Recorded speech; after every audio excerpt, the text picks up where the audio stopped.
My name is Raven Hawthorne, and at 36 years old, I'm what the world calls a self-made woman. The glossy magazine covers and the breathless news articles paint a picture of a tech prodigy, the billionaire CEO of Aegis Innovations, a woman who seemingly appeared out of nowhere to revolutionize digital security. They see the penthouse apartment, the tailored suits, the unwavering confidence in my eyes during keynote speeches. They see the result, but they have no idea about the process.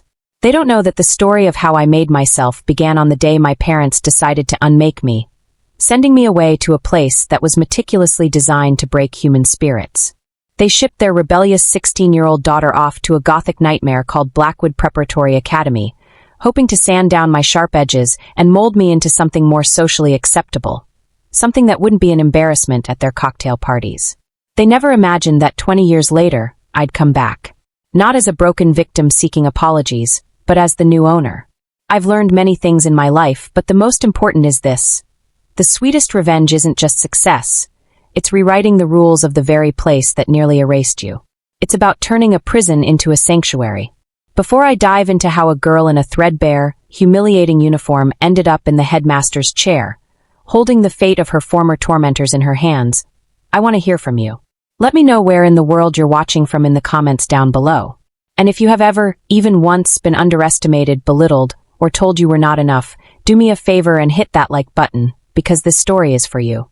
And if you're new to this channel, make sure you subscribe to join a wonderful community of people who know deep down that the very best comebacks are always the ones that absolutely no one sees coming. My childhood was a performance piece. The Hawthorne family wasn't a family so much as it was a curated brand. Our home in the wealthy, manicured suburbs was less of a house and more of a stage, a backdrop for my parents' relentless pursuit of social prestige. My father, Richard Hawthorne, was a man who measured life in acquisitions and stock prices. His affection was a commodity, dispensed in direct proportion to how well you reflected his success. My mother, Eleanor, was the artistic director of our little play. She was obsessed with aesthetics, with the flawless, shimmering surface of things. A wrinkle in a tablecloth was a crisis. A scuff on the hardwood floor was a personal failing. I, their only child, was their most challenging and, ultimately, most disappointing production. I was not a compliant prop. I was born with a mind that asked too many questions and a spirit that chafed against the suffocating perfection of it all. While my parents hosted their stiff, smiling dinner parties, I would be upstairs in my room, not reading the classics they'd chosen for me, but taking apart old radios and trying to figure out how they worked. My curiosity was an anomaly they didn't understand, and therefore, couldn't approve of. It didn't fit the narrative of the perfect Hawthorne daughter. "Raven, dear," my mother would say, her voice a strained whisper of disapproval as she found me with wires and circuit boards spread across my antique rug. "What on earth is this mess? Your ballet recital is next week. Shouldn't you be practicing?" Their disappointment was a constant, low-level hum in the background of my life. It intensified during my teenage years, when my quiet curiosity blossomed into a more visible, and to them more horrifying, form of rebellion. I dyed a streak of my black hair a defiant shade of violet. I wore combat boots with the pretty dresses my mother bought me. I filled notebooks with poetry they would have called morbid, and I found a sanctuary in the nascent world of the early internet, a place where ideas were more valuable than appearances. These were not the actions of a troubled youth. They were the desperate gasps for air of a girl who was slowly suffocating. I remember one parent-teacher conference in particular. I was 15.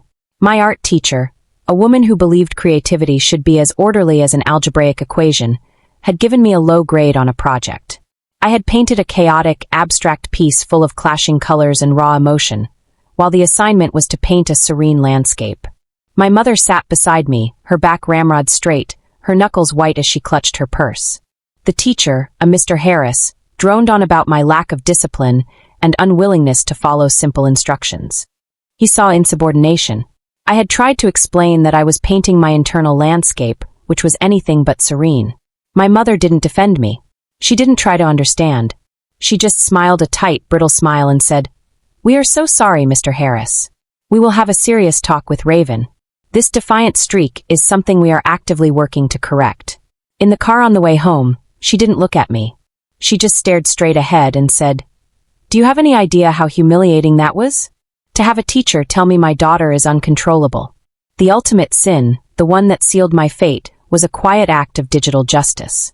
My school's grading system had a known flaw, a glitch in the software that disproportionately lowered the scores of students in the arts and humanities programs. I had tried to tell the administration, but they dismissed it as a conspiracy theory among disgruntled creative types. So I did what I knew how to do.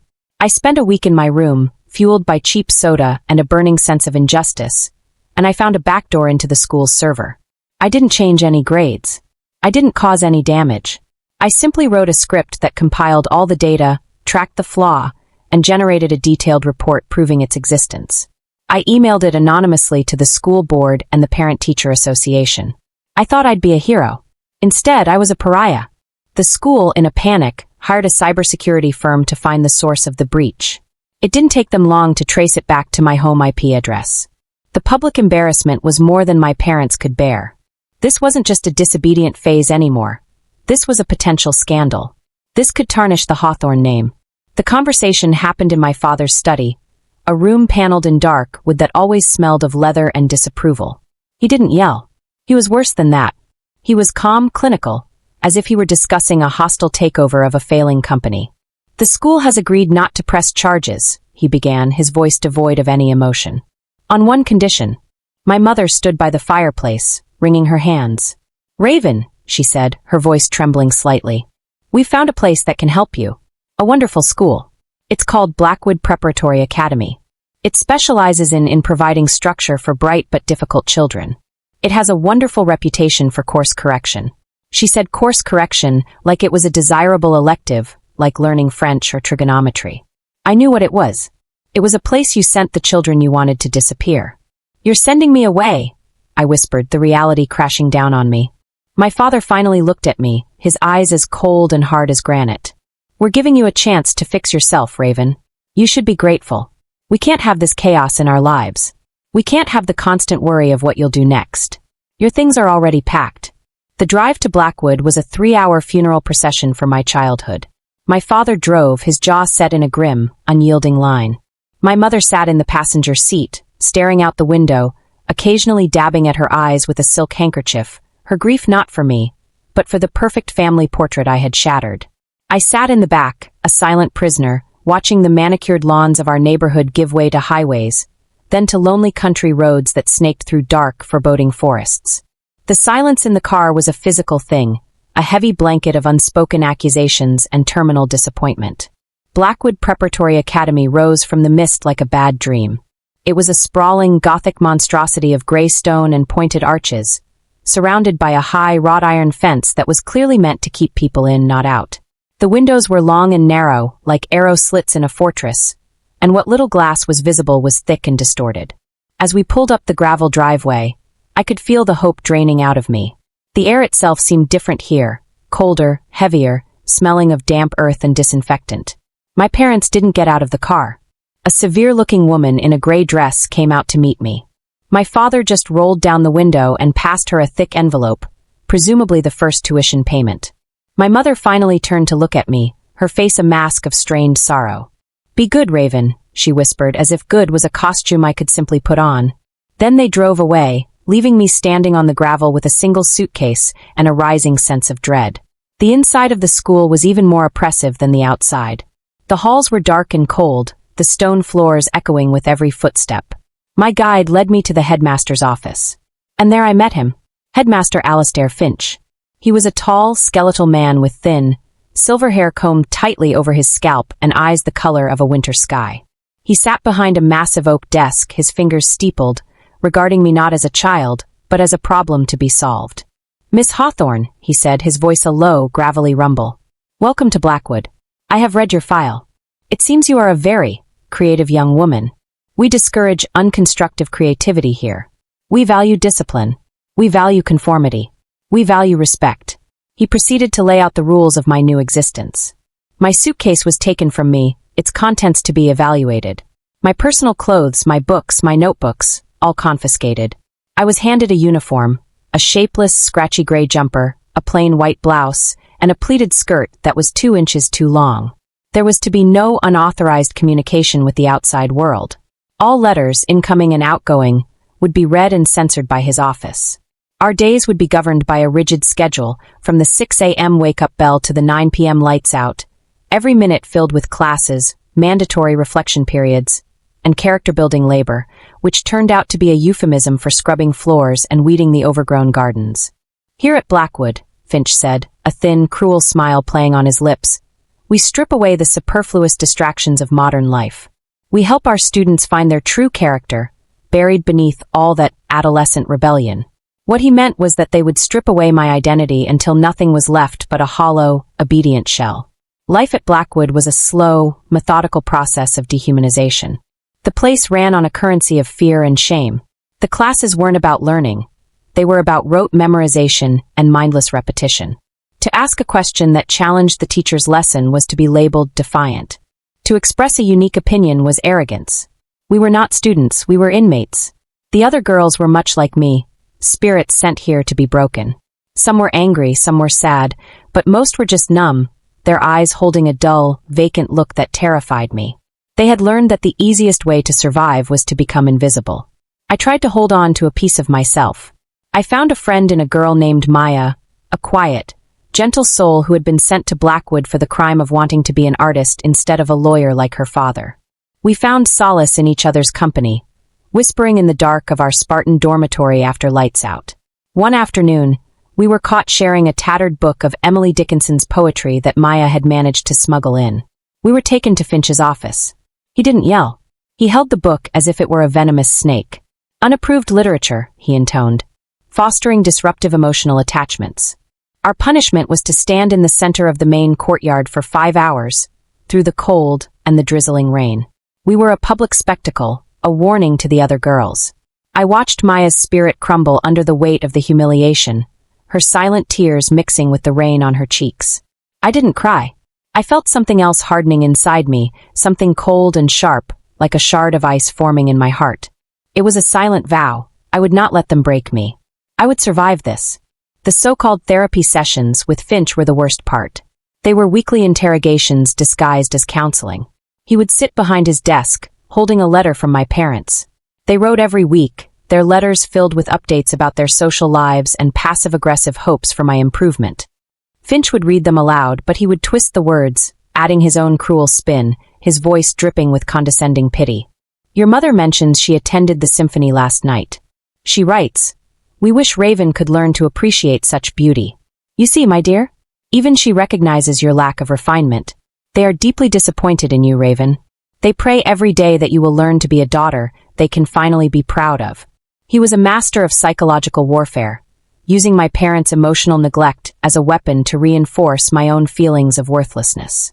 But even in the darkest, most oppressive systems, there are cracks. My salvation came in the form of a forgotten, dusty room in the basement. The computer lab. It was an ancient relic, filled with a dozen beige, boxy computers from a bygone era. They were used for a mandatory typing class, a skill Finch deemed appropriately vocational for young women. The teacher, Mr. Gable, was a jaded, weary man who was just counting the days until his retirement. He was so beaten down by the system himself that he no longer cared enough to enforce the rules with Finch's zeal. I saw my chance. I showed Mr. Gable my flawless typing scores, and then I made a proposition. I could help you maintain these machines, I offered. Optimize them. I know a little about it. He looked at me with a flicker of something I hadn't seen in a long time, curiosity. He agreed. Under the guise of vocational training and technical assistance, the computer lab became my secret sanctuary. After the other girls had left, I would stay behind, supposedly running diagnostics. But what I was really doing was teaching myself to code. The computers were ancient, their processing power laughable, but they had basic programming interfaces. It was all I needed. In that cold, humming room, I found a world I could control. I could build systems based on logic and reason, a stark contrast to the irrational cruelty that governed my daily life. I channeled all my rage, my loneliness, my burning sense of injustice into lines of code. I wasn't just learning a skill, I was forging a weapon. I was building the foundation for my escape, and for the empire that would one day rise from the ashes of my time at Blackwood. It was my silent, hidden rebellion, the one thing they couldn't find and could never take away from me. The day I turned 18, they had to let me go. There was no ceremony, no graduation. The same severe woman who had greeted me 2 years earlier, simply handed me a box with the few personal belongings they hadn't deemed contraband and pointed me toward the gate. I walked down the long gravel driveway without looking back, the gray, oppressive building shrinking behind me. I didn't go home. My parents expected me to. They expected a reformed, compliant daughter to appear on their doorstep, cured of her difficult personality, ready to be molded. Instead, I took a bus into the city. I had a small amount of money, a lifeline from the one family member who had ever truly seen me, my grandmother. She had passed away when I was 14, but she had left me a small trust fund that vested on my 18th birthday. It wasn't a fortune, but it was enough. Enough for a down payment on a tiny, dingy apartment and a powerful second-hand computer. It was the seed of my new life. I called my parents from a payphone a week later. The conversation was brief and colder than the winter wind whipping around me. "I'm not coming home," I said, my voice steady. There was a pause.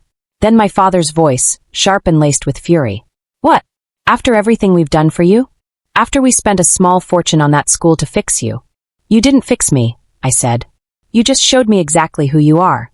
There was another silence. Then, "Fine. You want to be on your own? Be on your own. But don't you dare come crawling back to us when you fail. As of this moment, you are no longer our financial responsibility." He hung up.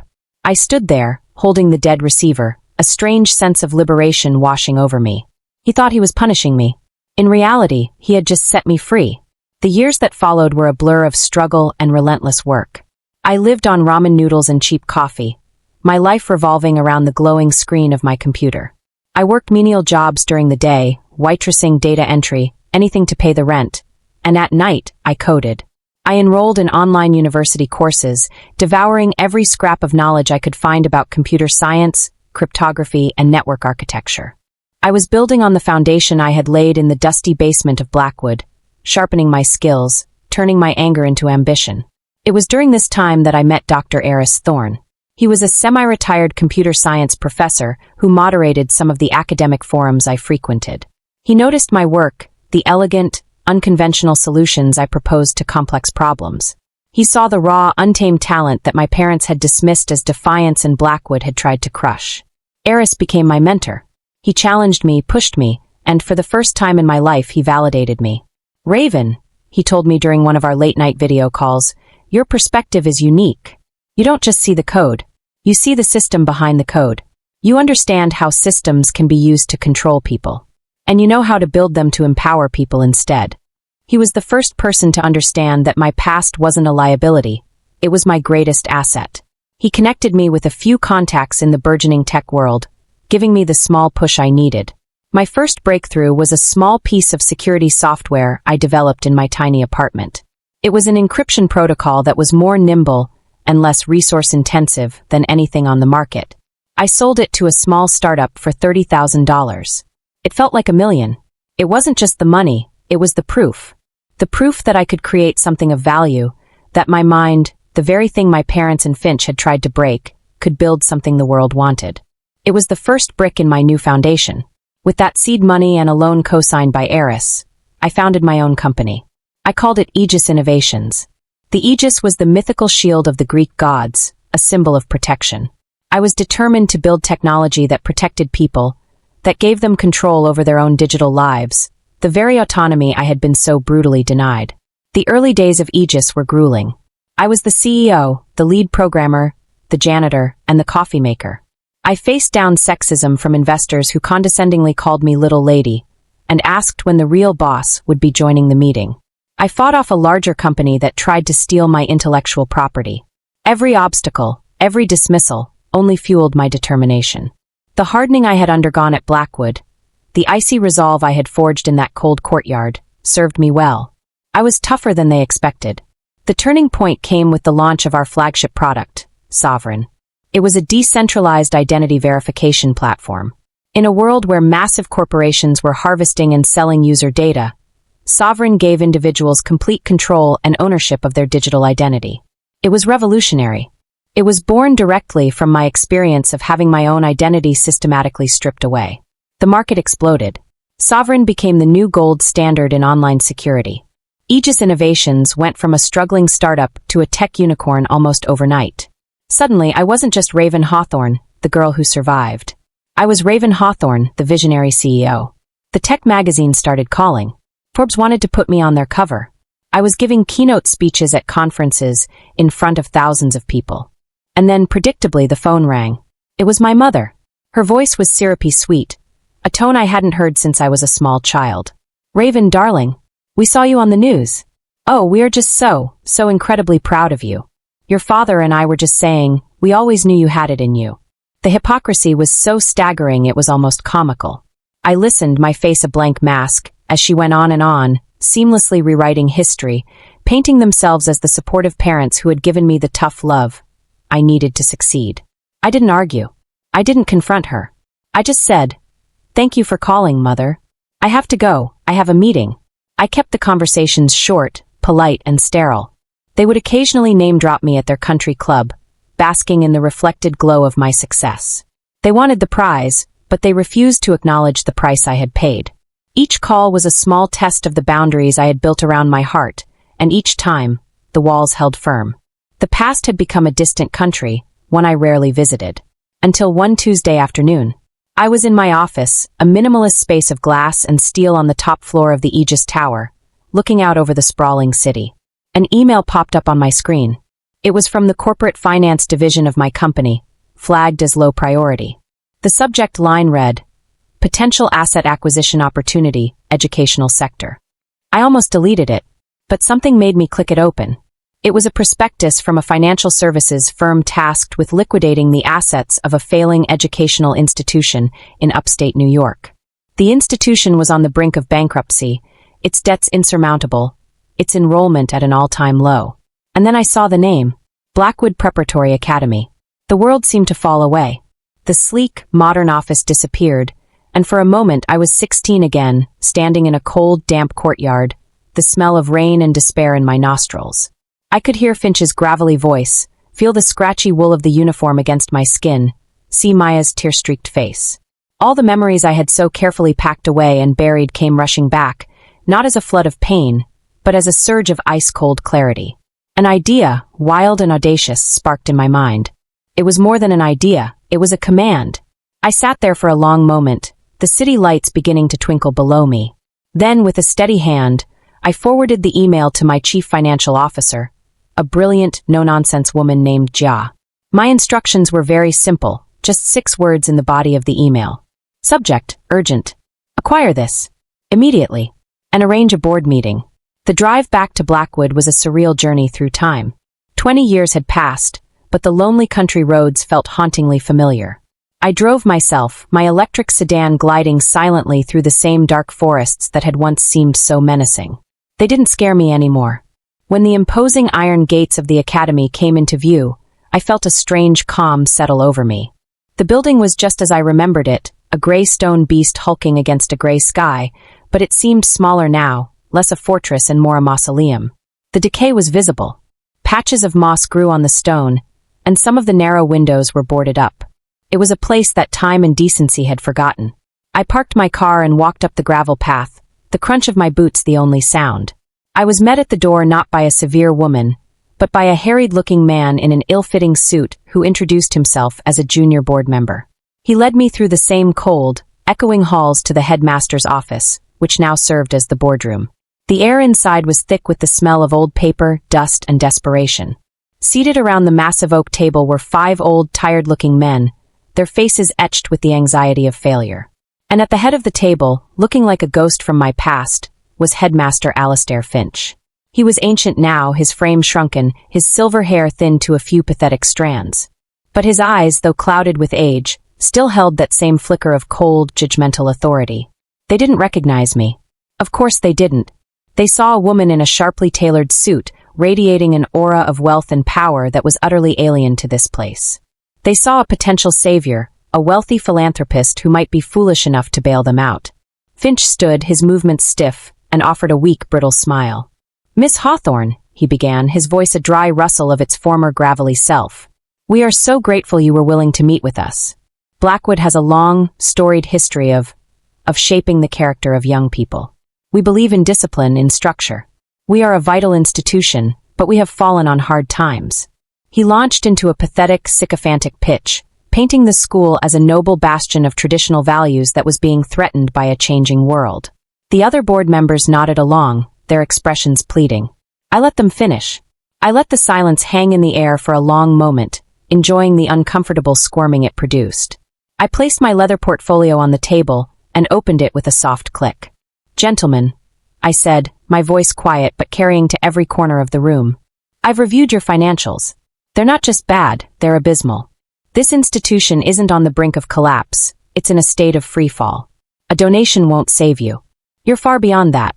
Their faces fell in unison. Finch's jaw tightened. Now, see here, he started to bluster.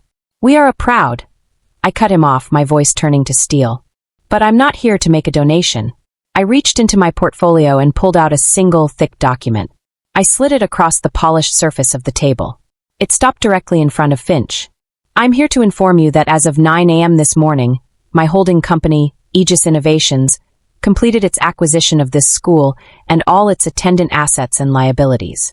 I own Blackwood. The silence that followed was absolute. It was a physical thing, a vacuum that sucked all the air out of the room. The board members stared at the document, then at me, their faces a comical mixture of confusion and horror. Finch's face went from pale to a ghastly ashen gray. He picked up the document with a trembling hand. He scanned the first page, his eyes widening. Then he looked up at me, truly looked at me, and in the depths of his faded eyes, I saw the dawning of a 20-year-old memory. A flicker of recognition. A storm of disbelief. You, he whispered, his voice cracking. You're Raven Hawthorne. He said my name not as a statement, but as an accusation, as if I were a ghost who had just walked through the wall. And then, predictably, the phone rang. It was my mother. Her voice was syrupy sweet, a tone I hadn't heard since I was a small child. Raven, darling, we saw you on the news. Oh, we are just so incredibly proud of you. Your father and I were just saying, we always knew you had it in you. The hypocrisy was so staggering it was almost comical. I listened, my face a blank mask, as she went on, seamlessly rewriting history, painting themselves as the supportive parents who had given me the tough love I needed to succeed. I didn't argue. I didn't confront her. I just said, thank you for calling, Mother. I have to go, I have a meeting. I kept the conversations short, polite, and sterile. They would occasionally name-drop me at their country club, basking in the reflected glow of my success. They wanted the prize, but they refused to acknowledge the price I had paid. Each call was a small test of the boundaries I had built around my heart, and each time, the walls held firm. The past had become a distant country, one I rarely visited. Until one Tuesday afternoon. I was in my office, a minimalist space of glass and steel on the top floor of the Aegis Tower, looking out over the sprawling city. An email popped up on my screen. It was from the corporate finance division of my company, flagged as low priority. The subject line read, Potential Asset Acquisition Opportunity, Educational Sector. I almost deleted it, but something made me click it open. It was a prospectus from a financial services firm tasked with liquidating the assets of a failing educational institution in upstate New York. The institution was on the brink of bankruptcy, its debts insurmountable, its enrollment at an all-time low. And then I saw the name, Blackwood Preparatory Academy. The world seemed to fall away. The sleek, modern office disappeared, and for a moment I was 16 again, standing in a cold, damp courtyard, the smell of rain and despair in my nostrils. I could hear Finch's gravelly voice, feel the scratchy wool of the uniform against my skin, see Maya's tear-streaked face. All the memories I had so carefully packed away and buried came rushing back, not as a flood of pain, but as a surge of ice-cold clarity. An idea, wild and audacious, sparked in my mind. It was more than an idea, it was a command. I sat there for a long moment, the city lights beginning to twinkle below me. Then, with a steady hand, I forwarded the email to my chief financial officer, a brilliant, no-nonsense woman named Jia. My instructions were very simple, just 6 words in the body of the email. Subject, urgent. Acquire this. Immediately. And arrange a board meeting. The drive back to Blackwood was a surreal journey through time. 20 years had passed, but the lonely country roads felt hauntingly familiar. I drove myself, my electric sedan gliding silently through the same dark forests that had once seemed so menacing. They didn't scare me anymore. When the imposing iron gates of the academy came into view, I felt a strange calm settle over me. The building was just as I remembered it, a gray stone beast hulking against a gray sky, but it seemed smaller now, less a fortress and more a mausoleum. The decay was visible. Patches of moss grew on the stone, and some of the narrow windows were boarded up. It was a place that time and decency had forgotten. I parked my car and walked up the gravel path, the crunch of my boots the only sound. I was met at the door not by a severe woman, but by a harried-looking man in an ill-fitting suit who introduced himself as a junior board member. He led me through the same cold, echoing halls to the headmaster's office, which now served as the boardroom. The air inside was thick with the smell of old paper, dust, and desperation. Seated around the massive oak table were 5 old, tired-looking men, their faces etched with the anxiety of failure. And at the head of the table, looking like a ghost from my past, was Headmaster Alastair Finch. He was ancient now, his frame shrunken, his silver hair thinned to a few pathetic strands. But his eyes, though clouded with age, still held that same flicker of cold, judgmental authority. They didn't recognize me. Of course they didn't. They saw a woman in a sharply tailored suit, radiating an aura of wealth and power that was utterly alien to this place. They saw a potential savior, a wealthy philanthropist who might be foolish enough to bail them out. Finch stood, his movements stiff, and offered a weak, brittle smile. "Miss Hawthorne," he began, his voice a dry rustle of its former gravelly self. "We are so grateful you were willing to meet with us. Blackwood has a long, storied history of shaping the character of young people. We believe in discipline, in structure. We are a vital institution, but we have fallen on hard times." He launched into a pathetic, sycophantic pitch, painting the school as a noble bastion of traditional values that was being threatened by a changing world. The other board members nodded along, their expressions pleading. I let them finish. I let the silence hang in the air for a long moment, enjoying the uncomfortable squirming it produced. I placed my leather portfolio on the table and opened it with a soft click. "Gentlemen," I said, my voice quiet but carrying to every corner of the room. "I've reviewed your financials. They're not just bad, they're abysmal. This institution isn't on the brink of collapse, it's in a state of free fall. A donation won't save you. You're far beyond that." Their faces fell in unison. Finch's jaw tightened. "Now, see here," he started to bluster. "We are a proud—" I cut him off, my voice turning to steel. "But I'm not here to make a donation." I reached into my portfolio and pulled out a single, thick document. I slid it across the polished surface of the table. It stopped directly in front of Finch. "I'm here to inform you that as of 9 a.m. this morning, my holding company, Aegis Innovations, completed its acquisition of this school and all its attendant assets and liabilities. I own Blackwood." The silence that followed was absolute. It was a physical thing, a vacuum that sucked all the air out of the room. The board members stared at the document, then at me, their faces a comical mixture of confusion and horror. Finch's face went from pale to a ghastly ashen gray. He picked up the document with a trembling hand. He scanned the first page, his eyes widening. Then he looked up at me, truly looked at me, and in the depths of his faded eyes, I saw the dawning of a 20-year-old memory. A flicker of recognition. A storm of disbelief. "You," he whispered, his voice cracking. You're Raven Hawthorne." He said my name not as a statement, but as an accusation, as if I were a ghost who had just walked through the wall. I gave him a slow, deliberate nod. "Yes, Mr. Finch. I am." I leaned forward slightly, my hands flat on the table. "I remember you. I remember this office. I remember you reading my parents' letters and telling me I was a disappointment who was destined for failure. I remember the courtyard in the rain. I remember the sound of Maya crying because we were caught reading poetry. Every word was a carefully placed stone, building a wall of truth they could not climb. You told me this place built character. That was a lie. This place was built on a foundation of breaking children. You called it discipline. It was systematic cruelty. You called it character building. It was psychological abuse. You didn't shape minds here. You tried to erase them." My gaze swept over the stunned faces of the board members. "And you," I said, my voice dripping with contempt, "you presided over it all. You cashed the tuition checks from desperate, wealthy parents, and you called this an education. You were complicit in every tear, every moment of despair that happened within these walls." I stood up, the authority in the room now unquestionably mine. "Well, the curriculum is about to change. Drastically."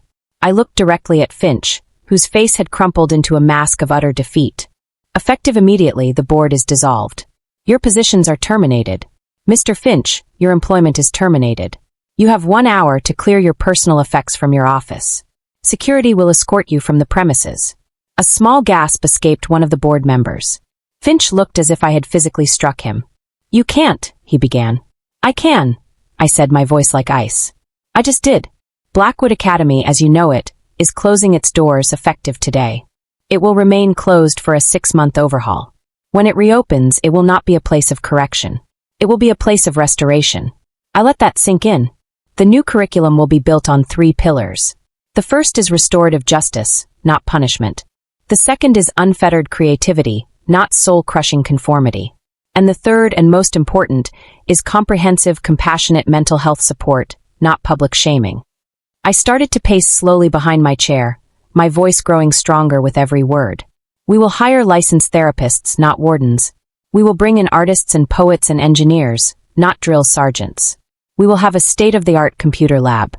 We will teach these kids to code, and to paint, and to question everything.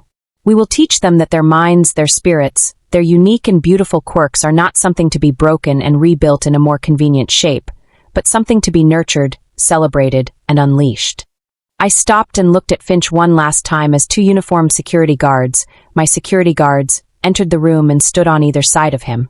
"You did teach me one valuable lesson here, Alistair," I said, using his first name for the very first time. "You taught me that the most oppressive and brutal systems are often the most fragile, filled with weaknesses that can be exploited by someone with enough will and enough resources. So, for that education, I thank you." After they were gone, after the shuffling feet and muttered curses had faded down the hall, I was left alone in the silent boardroom. The ghosts of the past were all around me, but for the first time, they were quiet. I walked out of the office and began a solitary tour of my new acquisition. I walked the echoing halls, my footsteps sure and steady on the cold stone floors where I had once scurried with my eyes downcast. I stood in the center of the main courtyard. The sky above was a brilliant, clear blue, and I tipped my face up to the sun, feeling its warmth on my skin, erasing the memory of the cold rain. I found my old dormitory room. It was empty now, stripped bare, but I could still see the ghost of my 16-year-old self huddled on the thin mattress, whispering secrets to Maya in the dark. Finally, I went down to the basement, to the old computer lab. The room was just as I remembered it, dusty, forgotten, filled with the obsolete beige machines that had been my secret lifeline. I ran my hand over the smooth plastic of a monitor, a wave of profound gratitude washing over me. This was where Aegis Innovations was truly born. This was where I had started to build my shield. This was not a place of trauma anymore. It was the site of my origin story. I stood there for a long time, the sole owner of my past and my future, and I felt a sense of peace that all the money in the world could never buy. Later that evening, sitting in my car just outside the iron gates, I made one last call. I dialed my parents. My mother answered on the second ring, her voice bright and artificially cheerful. "Raven, darling, what a surprise." I didn't waste time with pleasantries. "I have some news," I said, my voice calm and even. "I bought a piece of property today. Upstate. A school, actually. You might remember it. It's called Blackwood Preparatory Academy." There was a stunned silence on the other end of the line. I could hear her muffled voice talking to my father. Then he came on the line. "You what? You bought that place? Why on earth would you do that?" "I'm going to tear it down and build something better in its place," I explained. And then came the reaction I had been expecting, the one that perfectly encapsulated the chasm between us. "Oh, darling," my mother gushed, grabbing the phone back. "What a wonderful idea. Your father and I were just saying, we always knew that school would give you the structure you needed to succeed. We are just so proud of how you've turned it all around. It was our investment in your future, you see." The breathtaking audacity of it, the seamless, self-serving revision of history, was almost a work of art. They needed to believe they were the architects of my success, not the authors of my pain. I took a deep breath. "No," I said, and the single word was imbued with the weight of 20 years of clarity. "You sent me there because you thought I was broken and you wanted someone else to fix me. You sent me there to be erased. That is the truth. I am not calling you for your approval or for you to take credit. I'm calling to tell you that the debt is paid. Everything I am, everything I have built, I did it in spite of what you did, not because of it. We have nothing more to discuss on this subject." Before she could reply, I ended the call. The final boundary, the one that had been under construction for 2 decades, clicked firmly and irrevocably into place. The next 6 months were a whirlwind of creation. I poured my energy and a significant portion of my fortune into the Blackwood project. I assembled a team not of administrators, but of visionaries. I personally interviewed dozens of candidates for the new headmistress position, finally finding the perfect fit in a brilliant, passionate educator named Dr. Anya Sharma, who believed in empathy as a pedagogical tool. I also did something for myself. I hired a private investigator to find Maya. It turned out she had survived, just as I had. She had fought her way through art school and was now a successful, respected art therapist in California, helping troubled kids heal through creativity. I flew out to meet her. When she saw me, her eyes filled with tears of recognition. We talked for hours, bridging the 20-year gap. I told her about my plans for Blackwood. I want to build the school we deserved, I said. And I want you to help me. I want you to run the creative arts and therapy program. She looked at me, her expression a beautiful mixture of shock and joy. Raven, she said, her voice thick with emotion. I would be honored. Her tearful acceptance was a healing balm on a wound I hadn't realized was still so raw. 1 year later, the gates of the former Blackwood Preparatory Academy reopened. But the name on the new, elegantly designed sign was different. It now read, Aegis Academy. The foreboding gray stone had been cleaned and repaired, and large, modern glass windows had been installed, flooding the old, dark halls with light. The oppressive iron fence was gone, replaced by an open, welcoming landscape. The courtyard, once a stage for public shaming, was now a vibrant community garden, bursting with flowers and vegetables, with a beautiful fountain at its center. The transformation was total. Inside, the change was even more profound. The drab, Spartan dorm rooms were now bright, comfortable living spaces. The old, dusty computer lab had been transformed into the Dr. Eris Thorne Innovation Hub, a state-of-the-art facility filled with the best technology money could buy. I stood at the back of a classroom, watching a group of teenagers engaged in a lively, chaotic debate about ethics in artificial intelligence. Their teacher wasn't lecturing. She was facilitating, encouraging their questions, celebrating their disagreements.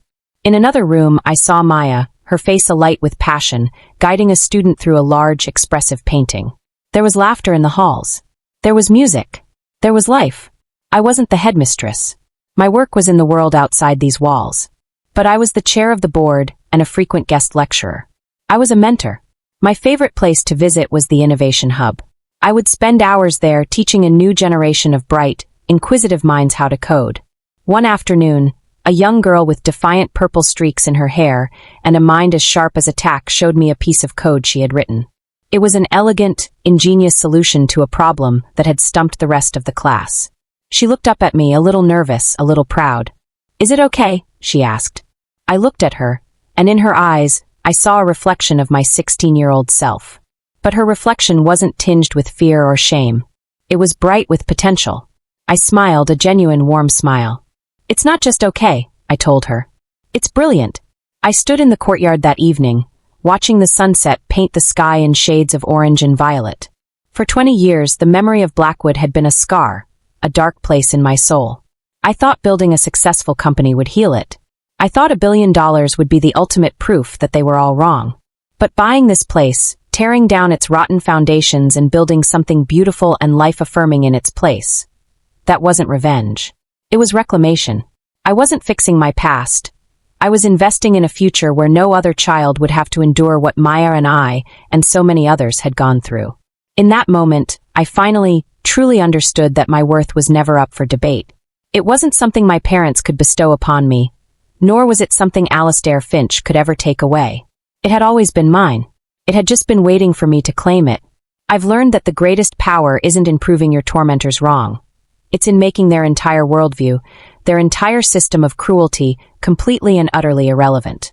It's in creating spaces where their brand of thinking simply cannot survive, where it withers in the bright light of empathy and creativity. Now, I want to hear from you. Have you ever managed to turn a place of pain or a difficult memory into a source of your greatest strength? Share your story in the comments below, because your experience and your resilience matter. If this story resonated with you, please give it a like. And if you haven't already, subscribe to the channel for more stories about resilience, reclamation, and the power of the human spirit. Please feel free to share this video with someone who might need to hear that their past does not have to define their future. Thank you so much for listening to my story. I wish you all the strength you need to build your own beautiful, unshakable future. Take care of yourselves.